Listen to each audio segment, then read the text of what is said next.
Hello guys, welcome back to YouTube channel. आप देख रहे हैं @मेडिकल एजुकेशंस। आज जो हम डिस्कस करेंगे वो डिस्कस करेंगे हाइरिक्स मेडिसिन की। हाइरिक्स पिछली वीडियो में मैंने बताया था 5 हाइरिक्स मेडिसिन की। अब जो आज बात करने वाला हूँ दोस्तों, वो मैं बात करूंगा 10 हाइरिक्स मेडिसिन की कौन कौन सी होती है। तो दोस्तों आपसे रिक्वेस्ट है, अगर आप मेरे चैनल पर नए आए हैं तो मेरे चैनल को सब्सक्राइब करें एंड वीडियो को लाइक करें, अपने दोस्तों में शेयर करें। चलो दोस्तों स्टार्ट करते हैं वीडियो को।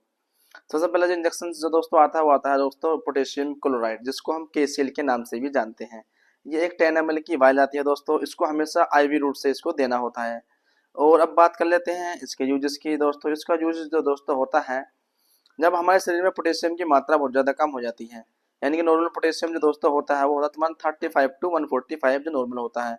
अगर 135 से लेस देन तब हो जाता है, तब उस कंडीशन में हम इसका यूज करते हैं।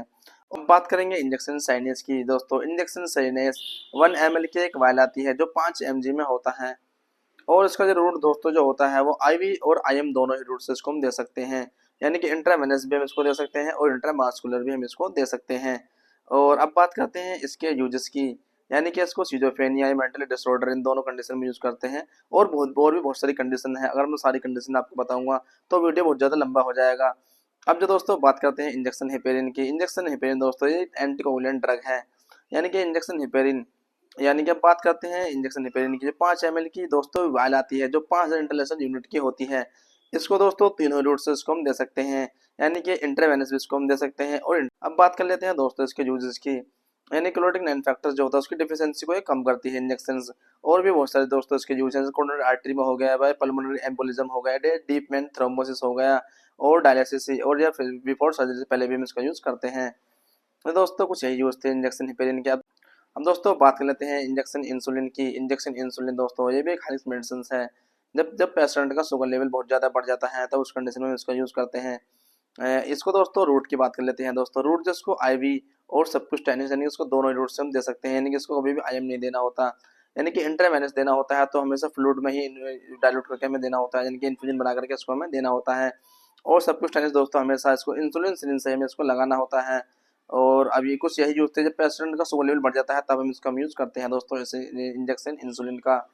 अब दोस्तों बात करते हैं इंजेक्शन प्रोपोल की। इंजेक्शन प्रोपोल दोस्तों एक एनेस्थेटिक ड्रग है जो 10 ml की वाल आती है। 10 ml में 10 mg होता है दोस्तों। अब बात कर लेते हैं दोस्तों इसके रूट की। इसका रूट दोस्तों IV इसको हमेशा देना होता है। और ये बिफोर जनरल एनेस्थीसिया या कोई ये एक सेडेटिव मेडिसिन है प्रोपोल, जो ये एक मिल्क टाइप में होती है जो आप स्क्रीन पर देख रहे होंगे।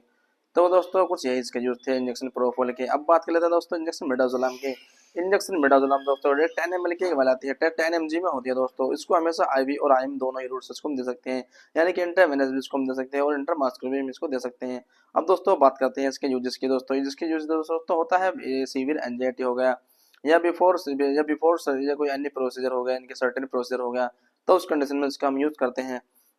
अब दोस्तों बात कर लेते हैं इंजेक्शन नोराड की दोस्तों। इंजेक्शन नोराड जो 2 ml की वाली आती है जो 4 mg में होता है दोस्तों, इसको हमेशा IV रूट से इसको देना होता है, इंट्रावेनस, और इसका इन्फ्यूजन बना करके हमें देना होता है इस मेडिसिन का, क्योंकि ये भी एक हाई मेडिसिन होती है। अब दोस्तों बात कर लेते हैं इसका यूज दोस्तों कहाँ होता है, यानी कि सीवियर हाइपोटेंशन, यानी कि हाइपर, यानी कि पेशेंट का BP सडनली बहुत ज़्यादा लो हो जाता है, तो उस कंडीशन में इस इंजेक्शन का यूज करते हैं। अब जो दोस्तों तो बात कर लेते हैं डोपामाइन की। इंजेक्शन डोपामाइन क्लोराइड इंजेक्शन जो होता है दोस्तों 5 ml की वाली आती है, 200 mg में होती है। इसका दोस्तों यूज जो होता है इसको हमेशा IV रूट से इसको देना होता है, इंट्रावेनस देना होता है। अब बात करते हैं इसके यूज की दोस्तों। ये भी हाइपोटेंशन में यूज होती है। और यानी कि मायोकार्डियल इन्फेक्शन हो गया तो इसमें यूज करते हैं, या कोई बाइपोलर डिसऑर्डर हो गया, तो इन कंडीशन में इसका यूज देखा गया है। जो आप स्क्रीन पर देख रहे होंगे इस इंजेक्शन के जो वायल हैं। अब दोस्तों बात कर लेते हैं इंजेक्शन एट्रोपिन की। जो दोस्तों 0.6 mg में होता है, जो 1 ml की एक वायल होती है दोस्तों। इसको हमें से तीनों रूट से हम दे सकते हैं, यानी कि इंट्रावेनस भी दे सकते हैं और IV भी दे सकते हैं और सबक्यूटेनियस भी दे सकते हैं। इसको तीनों ही रूट से दिया जा सकता है। अब दोस्तों बात कर लेते हैं इसके यूजेस की, यानी कि सीवियर ब्रेडिकार्डिया हो गया, या ऑर्गन ऑफ फर्स्ट की पॉइजनिंग होगी, या दोस्तों ऑर्गन फर्स्ट की पॉइजनिंग होगी, या फिर मशरूम पॉइजनिंग हो गई। इन कंडीशन में इसका यूज होता है। अब एक कंडीशन और आती है दोस्तों, जब जनरल एनेस्थीसिया देने से पहले हमें यूज करना होता है, जब पेशेंट के म्यूकस में सलाइवा प्रेजेंट होता है, उसके सिक्रेशन को कम करने के लिए ये इंजेक्शन दिया जाता है। हम दोस्तों बात कर लेते हैं इंजेक्शन एड्रेनलिन के दोस्तों। इंजेक्शन एड्रेनलिन दोस्तों एक 1 ml की वाला आती है, 1 mg में होता है दोस्तों। इसको हमेशा IV रूट से इसको देना होता है। अब दोस्तों बात कर लेते हैं दोस्तों इसके यूज की, यानी कि हाइपर सेंसिटिविटी रिएक्शन हो गया है दोस्तों, जब पेशेंट किसी मेडिसिन से एलर्जी हो जाती है तब उस कंडीशन में इसको यूज करते हैं। या दोस्तों किसी भी पेशेंट को एनाफिलैक्टिक शॉक हो गया या कोई इमरजेंसी कंडीशन होगी तब इसका यूज करते हैं। तो दोस्तों कुछ यही थी मेडिसिन जो मैंने आपको बता दी। इन मेडिसिन को हमेशा रेड कलर से मार्क करके रखना होता है और दोस्तों इन मेडिसिन को हमेशा सिंगल लॉकर में रखना होता है। चलिए दोस्तों मिलते हैं नेक्स्ट में, तब तक के लिए कीप वॉचिंग।